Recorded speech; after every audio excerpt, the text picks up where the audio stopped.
안녕하세요. 30대 여자입니다. 어른들이 보시기엔 아직 어리다, 철없다, 한창 좋을 때다 이러실 수도 있겠지만 저는 지금 제 인생에서 가장 힘들었고 가장 철이 든 상태입니다. 왜냐하면 저보다 철없는 시어머니를 모시고 살았었거든요. 먼저 남자친구를 어떻게 만났는지를 이야기해 드리는 게 필요할 것 같네요. 남자친구는 제가 일하는 카페의 단골 손님이었어요. 카페 사장님이 친이모였는데 저는 학원 강사 자리가 생기길 기다리면서 잠깐 틈날 때 이모 가게를 돕고 있었거든요. 아무래도 시간 때울 겸 용돈이나 벌 겸 하는 일이다 보니 좀 건성건성 일을 했어요. 사실 가게엔 이모도 거의 오질 않았고요. 왜냐면 이모는 비슷한 카페를 3개 정도 마당발식으로 운영하고 있어서 거의 모든 걸 저한테 다 맡기고 다른 가게에만 신경을 쓰고 있었거든요. 근데 어느 날부턴가 가게에 모범생 스타일의 남자가 와서 노트북을 하고 있는데 정말 제가 좋아하는 스타일이었어요.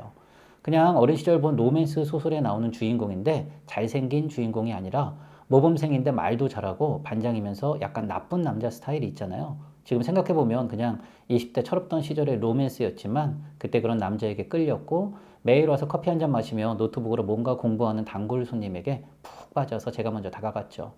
알고 보니 저랑 동갑내기였고 공무원 준비 중인 취업 준비생이었어요. 남들은 학원에서 1분 1초를 쪼개가면서 공부를 하는데 카페에서 노트북을 펴놓고 공부할 정도니 남자친구는 이미 공부를 포기한 상태였는데 그땐 무슨 콩깍지에 씌었는지 남자친구의 그런 모습에 푹 빠져서 제가 먼저 데이트 신청하고 가까워지게 됐죠. 돈 없는 취업 준비생 남자와 졸업하고 몇 군데 학원에서 일한 경력으로 보습 학원 강사 자리 알아보려는 여자가 만났으니 무슨 돈이 있겠어요. 데이트는 거의 이모네 카페에서 하고 이것저것 쿠폰에 이벤트 행사 따라다니며 할인 영화 보고 서비스 식사로 저녁 때우며 데이트를 즐겼습니다. 그땐 그게 낭만인 줄 알았죠. 이렇게 절약하고 아끼며 데이트하면 나중에 엄청 큰 복이라도 생길 줄 알았어요. 다행히 저는 학원에 자리가 생겨서 초등학생 대상으로 학원 강사가 됐고 남자친구는 예상대로 또 떨어져서 공무원 시험은 관두고 아는 형님네 소개로 물류 회사에서 배송 업무를 하게 됐습니다. 아무래도 예전보다 만나는 시간이 적어지니까 한 번 만나면 좀 제대로 즐기고 싶은 거예요. 그런데 만날 때마다 남자친구는 돈이 없다고 했어요. 틀림없이 월급 받는 사람인데 왜 항상 돈이 없다고 할까? 나를 돈줄로 생각하고 있는 걸까? 의심이 들 정도였죠. 그래서 나중에 그냥 대놓고 물어봤어요. 너 나 지금 완전 돈줄로 보니? 내가 네 물주야? 나도 어렵게 돈 벌고 생활비 아까우며 데이트 비용 대고 있어. 너도 벌잖아. 근데 왜 데이트할 때 한 푼도 안 쓰는데? 제가 좀 세게 나가니까 남자친구는 우물쭈물 하더니 미안. 내가 버는 돈은 생활비로 써야 해서.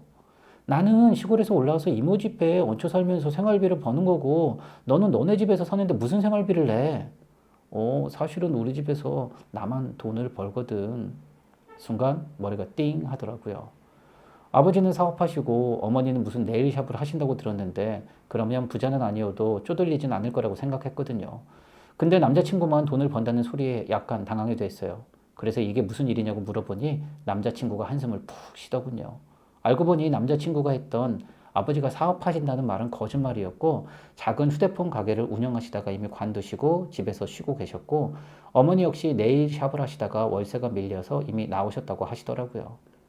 한마디로 집에서 돈 버는 사람이 아무도 없다는 거였어요. 남자친구의 여동생이 있긴 한데 그땐 고등학생이었으니까 한마디로 돈 벌어오는 사람은 남편 혼자뿐이었죠. 물론 제가 이렇게만 이야기하면 남자친구 집안이 정말 무능력하다고 생각하실 수도 있지만 그때 예비 시아버지는 막노동판을 전전하며 어떻게든 가장의 역할을 하려고 노력을 하고 계셨고 예비 시어머니 역시 남의 미용실에 들어가서 허드렛 일을 하며 그래도 생활비를 보태려고 노력하셨어요. 다만 그 돈이 너무 미비하고 일정하지 않다 보니 생활비를 고정적으로 버는 사람이 남자친구밖에 없었던 거죠. 그 말을 들으니까 정말 남자친구가 대견하기도 하고 측은하기도 했어요. 말 그대로 모성애가 충만해져서 더 콩깍지가 씌었던 것 같아요. 남자친구에게 제가 자신 있게 말했죠. 걱정 마. 내가 이거 살릴 테니까. 이렇게 큰소리 뻥뻥 치고 저는 더 열심히 일을 했어요. 학원 일 끝나면 이모 소개로 24시간 패스트푸드점에 들어가서 새벽 알바를 했죠. 정말 잠을 하루에 4시간 정도밖에 못 잘 정도로 열심히 살았어요. 오죽했으면 시골에서 어머니가 올라오셔서 어이구 너 왜 이렇게 말랐니? 어디 아파? 하며 펑펑 우셨어요. 저도 마음이 아프지만 그렇다고 사실대로 말할 순 없어서 그냥 다이어트 중이라고 둘러댈 정도였죠. 어쨌든 열심히 돈을 벌면 좋은 세상 올 거라는 그 믿음 하나로 열심히 돈을 벌었어요. 근데 정말로 참는 자에게 복이 있고 하늘이 무너져도 솟아날 구멍이 있다는 다행히 시아버지도 친구분과 동업해서 노래방을 차리셨습니다. 말이 동업이지 그냥 노래방 바지 사장처럼 가게 업무 봐주시는 거였어요. 그래도 월급이 나오는 일이니까 다행이었죠. 그게 좀 마음의 여유로 다가왔는지 남자친구가 어느 날 이런 말을 하는 거예요. 너 우리 집에 인사 오지 않을래? 우리 만난 지도 이제 2년 가까이 됐는데 이제 슬슬 인사도 나눠야지. 이러는 겁니다. 저도 어차피 때가 됐다 싶어서 남자친구 집에 찾아갔죠. 그러던 제 인생의 가장 충격적인 모습을 보게 됐어요. 아버지는 60대 중장년으로 보였고 어머니는 30대 중후반으로 보였어요. 거의 무슨 20살 넘게 나이 차이가 나 보이시는 거예요. 제가 남자친구에게 이야기 듣기론 두 분 나이가 5살 차이로 알고 있었거든요. 너무 첫인상이 놀라워서 아무 말을 못하고 있으니까 남자친구도 눈치를 챘는지 설명을 해준다고 하더군요. 근데 집에서 딱 30분 있어 보니까 그 원인을 알겠더라고요. 일단 어른에게 쓸 표현은 아니지만 시어머니는 정말 철이 없어 보였어요. 그때가 벌써 10년 전인데 시어머니 실제 연세가 40대 초중반이셨거든요. 근데 30대 중반 외모에 옷차림도 그렇게 입으셨더라고요. 한 10살은 어려 보이는 느낌이었어요. 제가 20대 중반이었는데 그냥 약간 나이 많은 언니 보는 기분? 그래서인지 말씀하시는 투도 거의 어리고 신조어의 유행어를 마구 섞어서 말씀하셨어요. 반대로 예비 시아버지는 삶에 찌들어서 말투부터도 고단하고 어렵다는 느낌이 들었어요. 딱 봐도 느낌이 오더군요. 두 분 나이 차이는 거의 없는데 시아버지는 몸고생, 마음고생을 너무 많이 해서 외모가 폭삭 늙으신 거였죠.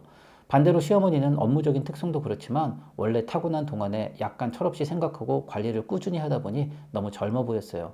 그냥 보면 아 시어머니 동안이라 부럽다 생각할 수도 있는데 시아버지가 너무 늙어 보이시니까 오히려 뭔가 기괴하고 슬퍼 보이기도 하더라고요.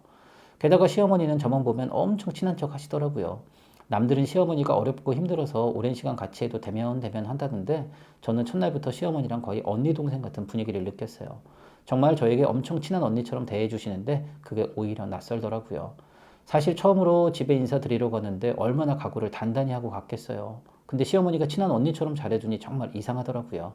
인사드리고 와서 엄마한테 이야기를 했죠. 시아버지는 할아버지 같은데 시어머니는 무슨 30대 같아 보인다니까. 엄청 젊어 보여. 무슨 아빠하고 딸인 줄 알았어. 근데 시어머니가 외모만 그런 게 아니라 성격도 엄청 젊어. 거의 큰언니 같다니까. 그 말에 엄마는 엄청 걱정 어린 표정으로 한 말씀 해주시더라고요. 그런 시어머니가 당장엔 좋아 보일 수도 있지만 나중에 피곤해질 수도 있으니까 행동 잘해야 한다고 하시더군요. 그때만 해도 코웃음 쳤죠. 솔직히 고부 갈등이라는 게 시시콜콜 예의범절 따져가면서 며느리 잡아먹으려는 꽉 막힌 시어머니 때문에 생기는 거라고 생각했으니까요. 하지만 살다 보니 엄마 말이 정말 맞더라고요. 어쨌든 남친과 저는 없는 살림에 일단 사랑 하나 믿고 결혼을 했고 꾸준히 자기 분야에서 열심히 일을 했어요.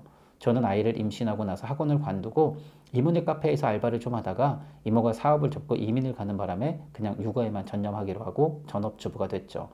그 이후로 남편하고 싸우기도 많이 싸웠어요. 성격 차이로 갈등도 많이 했지만 조금씩 양보하는 법도 배우고 아이를 낳고 나니까 점차 싸우는 일도 줄어들더라고요. 하지만 그 사이에 집안에 큰 사고가 하나 있었어요. 시아버지가 노래방 끝나고 오시던 길에 뺑소니 차에 치여서 사망을 하셨어요. 나중에 범인을 잡긴 했지만 무면허에 전과까지 있는 사람이라서 아예 합의금이건 뭐고 간에 깜빵으로 가버렸고 시아버지 제사를 지내느라 분주하게 보내고 보니 보험금이 나오긴 했는데 액수를 보고 오열하고 말았네요. 그동안 대출을 얼마나 받으셨길래 막상 보험금으로 손에 들어오는 액수가 너무 터무니없이 적은 거예요. 그만큼 시아버지는 집안이 쓰러지지 않게 버팀목이 돼주시려고 노력을 하셨던 거예요. 하지만 그걸 아시는지 모르는지 시어머니는 생각보다 좀 철없어 보였어요. 장례식장에서도 사람들이 몰래 몰래 수군대는데 남편이 죽었는데 마누라 복종이 저게 뭐냐? 귀걸이는 왜 했어? 제정신이야? 물론 시어머니의 성향을 잘 아는 저는 이해를 했지만 모르는 사람이 보면 그럴 만도 했죠. 시어머니는 365일 중 단 하루도 화장을 안 한 날이 없을 정도로 늘 꾸미는 걸 좋아하셨거든요. 하지만 자리가 자리인 만큼 제가 시어머니에게 조심스레 말씀드렸죠. 어머니, 장례식장이고 가족이시니까 그런 화려한 귀걸이보단 아예 안 하시는 게 좋을 듯해요. 그랬더니 시어머니가 깜빡했다며 오히려 고마워하시더라고요. 솔직히 시어머니가 아기가 있거나 일부러 그런 분이 아니셨거든요. 그냥 약간 노는 거 좋아하고 젊게 꾸미는 걸 좋아하고 약간 맹한 매력이 있는 분이셨어요. 그런데 그게 눈치 없이 계속된다는 게 문제였죠. 솔직히 결혼하고 시댁에서 시집살이를 하면서 동네에서 가장 많이 들은 소리가 시어머니 욕이었어요. 물론 시어머니의 시원시원하고 구김없는 성격을 좋아하는 분도 많았지만 또 한편으로는 시어머니 복장이나 성격이 너무 철없다며 뒤에서 수군대는 사람도 많았거든요. 솔직히 며느리로서 그런 이야기가 귀에 들어올 때마다 답답하더라고요. 시어머니는 그냥 젊게 보이고 싶고 소녀 같은 마음일 뿐인데 사람들이 너무 오해하는구나 라는 생각이 들었거든요. 게다가 시어머니는 네일 아트를 하시니까 미용 관련 쪽에 민감할 수밖에 없는 거잖아요. 그래도 사람들은 그런 생각은 전혀 안 해주고 무조건 시어머니의 행동이나 복장만 보고 수군댔어요. 그래서 속상한 마음에 시어머니에게 이야기를 했죠. 어머니, 혹시 동네 사람들 이야기 들어보셨어요? 다들 어머니가 너무 나이에 맞지 않게 옷을 입고 행동도 좀 그렇다고 하는데 솔직히 그런 말 들을 때마다 속상해요. 어머니가 그런 분은 아니잖아요. 제 딴에는 정말 걱정되고 안쓰러운 마음에 말씀을 드렸거든요. 그랬더니 시어머니는 별로 대수롭지 않다는 듯이 남들 눈치 보고 어떻게 사니? 난 내 멋대로 살 거야. 그런 사람들 이야기 다 듣고 살다간 못 즐겨. 솔직히 시어머니 인생이니 제가 이래라 저래라 할 수는 없잖아요. 게다가 시어머니가 무슨 불법을 저지른 것도 아니니까 저는 100% 시어머니 편이었죠. 남편 역시 몇 번 이야기하다가 포기했는지 아예 시어머니가 하고 싶은 대로 하라며 놔두더라고요. 가끔 시누이가 놀러와선 시어머니 복장에 대해 한두 마디 하는 것 외엔 그 누구도 시어머니를 터치하지 않았어요. 근데 이 자유분방함이 문제를 일으키고 있다는 걸 가족들은 모두 모르고 있었어요. 저희는 그냥 복장이나 행동이 또래에 비해서 톡톡 튀니까 동네 사람들이 욕하는 줄 알았는데 알고 보니까 시어머니가 소위 말하는 나이트 죽순이, 나이트 부킹녀로 불리더군요. 혼자 된 50대 시어머니가 나이트에 가든 클럽에 가든 그게 무슨 상관이냐고 말씀하시면 할 말은 없지만 오죽 그런 데를 자주 들락날락 그랬으면 별명이 나이트 부킹녀라고 불리겠어요. 그 소문을 우연히 미용실에서 듣고 나서 제 귀를 의심했어요. 그래서 소문을 얘기하는 아줌마를 붙잡고 아주머니가 보셨어요? 보셨냐고요? 하고 따졌죠. 아주머니는 제가 며느리라는 걸 뒤늦게 알곤 괜히 입방정 떨어서 미안하다며 사과를 하셨지만 그래도 시어머니가 여기저기 좀 문란하게 행동하는 건 사실이라며 되게 조심스럽게 이야기를 하는 겁니다. 솔직히 저도 좀 부끄럽더군요.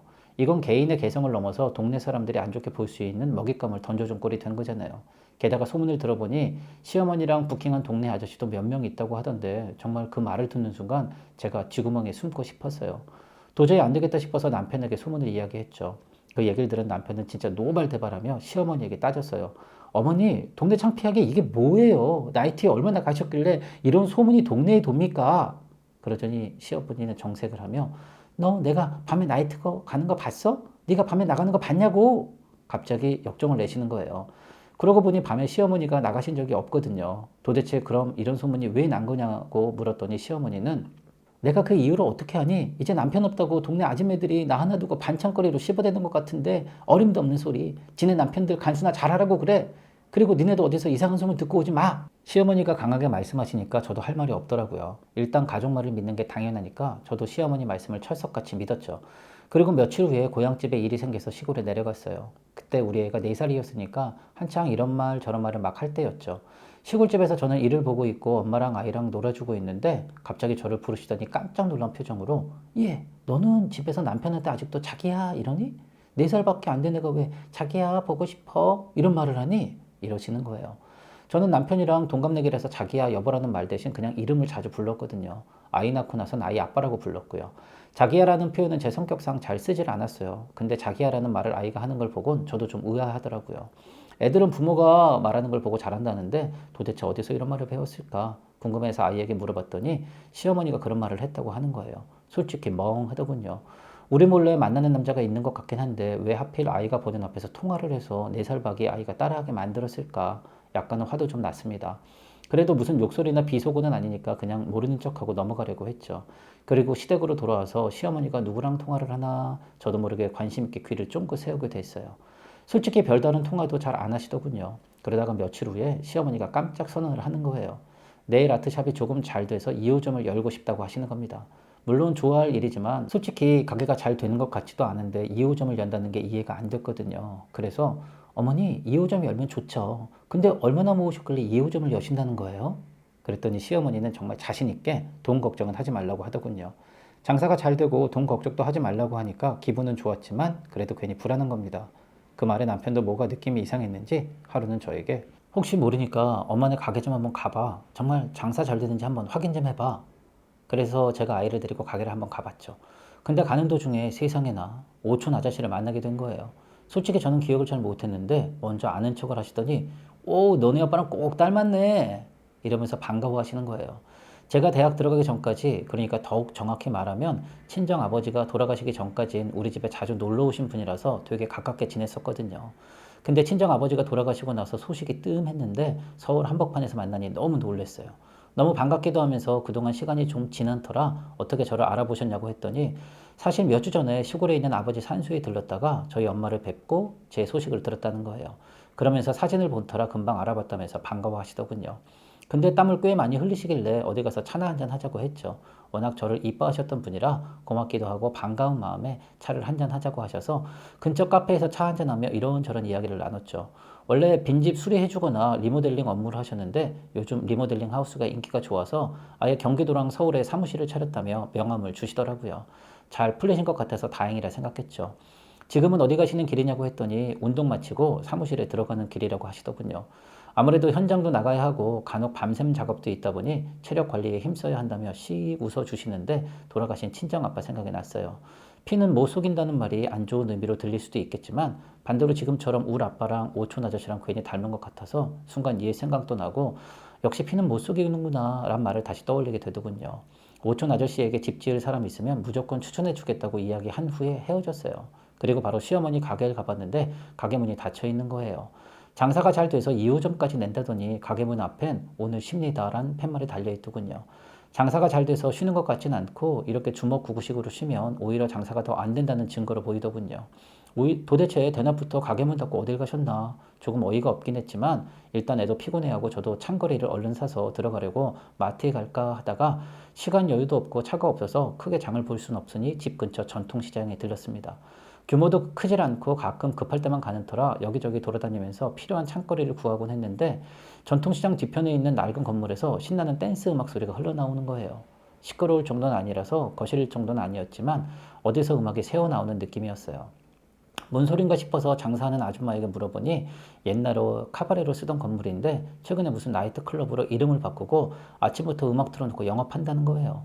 세상에 그런 나이트클럽이 있나? 아리송하기도 하고 호기심도 생기고 아침부터 그런 데 가는 사람은 누굴까 궁금하긴 했지만 일단 장 보고 온 집으로 돌아와서 아이 씻기고 저도 피곤해서 골아 떨어졌어요. 그리고 저녁에 남편 저녁상 차리면서 오늘 시어머니가 가게 문 닫고 어디 다녀오신 것 같다. 생각보다 2호점 낼 만큼 장사가 잘 되는 것 같지는 않다고 이야기를 했죠. 남편도 뭔가 냄새가 난다며 고개를 갸우뚱하더군요. 근데 그제서야 갑자기 생각이 번뜩 나는 거예요. 아까 너무 피곤해서 제대로 판단을 못했는데 시장 근처 나이트클럽하고 시어머니 별명 나이트 부킹녀 그리고 시어머니가 내가 밤에 나가는 거 봤어? 화내시던 일들이 바늘에 실이 꿰이듯이 쭉 관통하며 떠오르더군요. 그래서 낮에 나이트 이야기까지 하니까 남편은 무슨 증거라도 잡은 듯이 이제야 좀 알겠어. 대낮부터 가게 문 닫고 나이트 다니니까 동네 사람들이 나이트 부킹녀라고 소문을 낸 거구만. 그럼 그렇지. 아이고 동네 창피해서 못 살겠네. 저도 남편 말에 동의를 했죠. 그리고 그날 밤 남편은 시어머니를 쥐잡듯이 잡았어요. 엄마, 내가 다 알아봤거든. 도대체 언제까지 그러고 살 거야? 춤추고 싶으면 차라리 다른 동네로 가. 이게 무슨 짓이냐고. 대낮부터 왜 나이트를 다녀? 그러자 시어머니는 건전한 나이트고 그냥 춤만 추고 음료수 주고 마시는 곳이라며 이야기를 하시는데 솔직히 그게 남편 귀에 제대로 들리기는 하겠어요. 남편은 계속 화만 내고 끝나는 가게 2호점은 무슨 돈으로 낼 거냐며 따지는 지경까지 이르렀죠. 시어머니는 돈은 걱정 말라며 입을 꾹 다무시는데 남편은 돈의 출처가 어딘지 밝히질 않으면 절대로 안 된다며 쐐기를 박아버리는 거예요. 그래도 시어머니는 입을 꾹 다무시더군요. 그러면서 니들이 반대하면 안 한다 안 해. 어차피 나도 피곤하고 지쳤는데 차라리 2호점 낼 돈으로 여행이나 다니고 마음 편히 놀란다. 이러면서 완전히 등을 등친 거예요. 이래저래 집안에 참기운만 돌고 냉랭해졌습니다. 비록 시어머니가 젊게 살고 노는 걸 좋아해서 푼수 같아 보일 때도 있지만 그 특유의 수다스러움 때문에 집안이 늘 시끌벅적했는데 시어머니가 갑자기 말씀도 안 하시고 활동을 안 하시니까 집에 적막감마저 흐르더군요.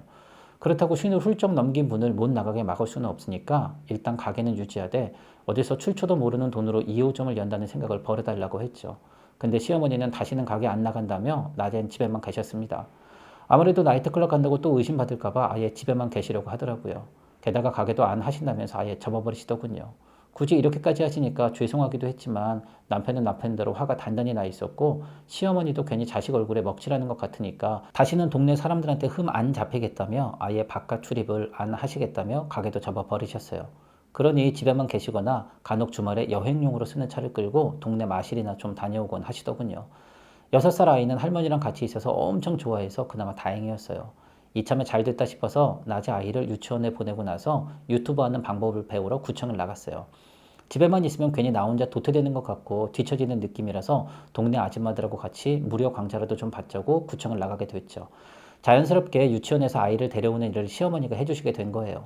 그래봤자 아이는 유치원에서 차로 집 근처까지 데려다 주고 제가 집에 올 때까지 30분 정도만 집에서 아이를 봐주시는 거였습니다. 아이가 유치원에 가 있는 동안은 시어머니도 편히 집에 계시거나 볼 일은 다 보고 다니셨거든요. 그날도 교육을 받고 있는데 전화가 다급히 온 거예요. 시어머니에게 전화가 왔는데 세상에나 교통사고가 났다고 하시더군요. 이게 무슨 일인가 싶어서 부랴부랴 달라가 보니 다행히 큰 사고는 아니고 시어머니가 다른 차와 접촉사고를 냈더군요. 솔직히 저도 잘 모르는 일인지라 보험사를 부랴부랴 부르고 상대방 운전자를 잘 다독여 놓고 시어머니에게 자초지종을 물었더니 그냥 답답해서 잠깐 드라이브만 하고 오려고 했지. 마침 애도 유치원에서 올 시간이라 급하게 오다가 사고가 났네. 미안하다.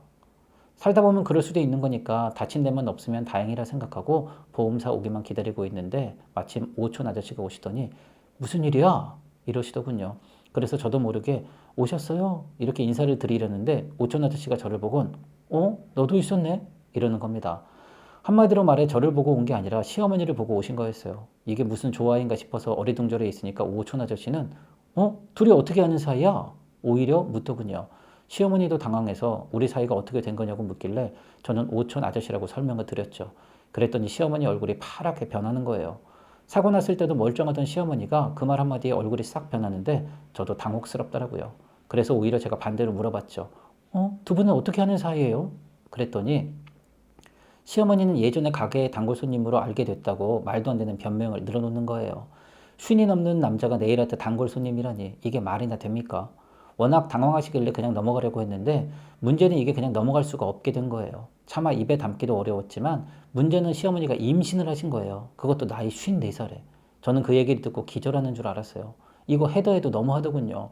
남편은 소문나면 진짜 동네에 떠나야 한다며 도대체 그 애 아빠가 누구냐며 계속 물어봤죠. 근데 시어머니는 끝까지 이야기는 안 하시는 거예요. 그러면서 아이를 낳고 싶다고 하더군요. 노산에 임신된 걸 보면 이건 하늘이 주신 선물이야. 난 이 아이를 낳아야겠다. 물론 그 마음은 100번 이해했지만 이게 무슨 남사스러운 일인지 펄쩍 뛸 일이었어요. 그래서 제가 혹시 우리 오촌 아저씨 아이예요? 그랬더니 아무 말도 안 하시는 거예요. 무조건 한 사람을 특정적으로 지목하기엔 시어머니가 너무 쉬쉬하면서 만나고 다닌 남자가 많으니까 어떻게 할 수가 없더라고요.